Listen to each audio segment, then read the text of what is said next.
ಮುನಿರತ್ನ ಅವರೇ ಯಾಕೆ ಟಾರ್ಗೆಟ್ ಆಗಬೇಕು? ಬೇರೆ ಕ್ಷೇತ್ರದಲ್ಲೂ ಕೂಡ ನಡೆಯೇ ಆಗ್ತಾ ಇದೆ, ಎಲ್ಲ ಈ ರೀತಿಯಾದಂಥ ಯಾವುದೇ ಗೊಂದಲ ಆಗಿರಲಿಲ್ಲ. ಮುನಿರತ್ನ ಅವರ ಕ್ಷೇತ್ರದಲ್ಲೇ ಯಾಕೆ ಈ ಥರ ಗೊಂದಲ ಆಗ್ತಾ ಇದೆ?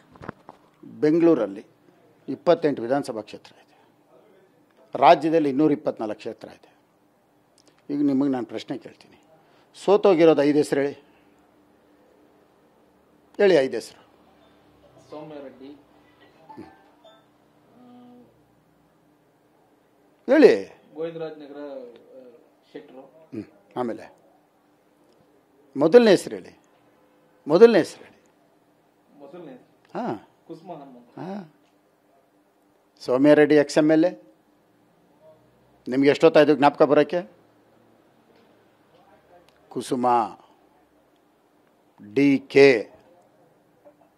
ರವಿ,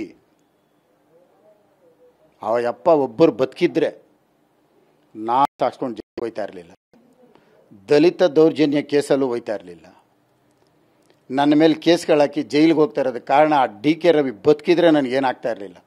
ಆ ಯಪ್ಪ ಸತ್ತಿದ್ದು, ಈ ಡಾಕ್ಟರ್ ಮಂಜುನಾಥ್ ಬಂದಿದ್ದು. ಒಬ್ಬರು ಸತ್ತಿದ್ದು, ಒಬ್ಬರು ಬಂದಿದ್ದು, ಒಬ್ಬರಿಗೆ MLA ಹುಚ್ಚಿಡ್ದಿದ್ದು. ಇವು 3 ಸೇರ್ಕೊಂಡು ನನ್ನ ಮೇಲೆ ದಾಳಿ ಮಾಡ್ತಾ ಇರೋದು.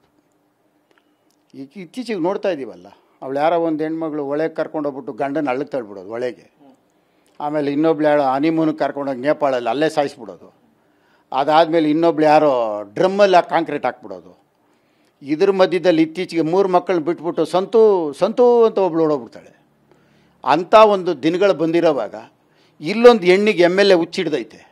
ಆ ಹುಚ್ಚಿಡ್ದುಬಿಟ್ಟು MLA ಹಿಂದೆ ನಿಲ್ಲಿಸ್ಬಿಟ್ಟು DK ಶಿವಕುಮಾರ್ ಪಕ್ಕದಲ್ಲಿ ನಿಂತ್ಕೊಂಡು ಪಾದಯಾತ್ರೆ, ಕುಂದುಕೊರತೆ.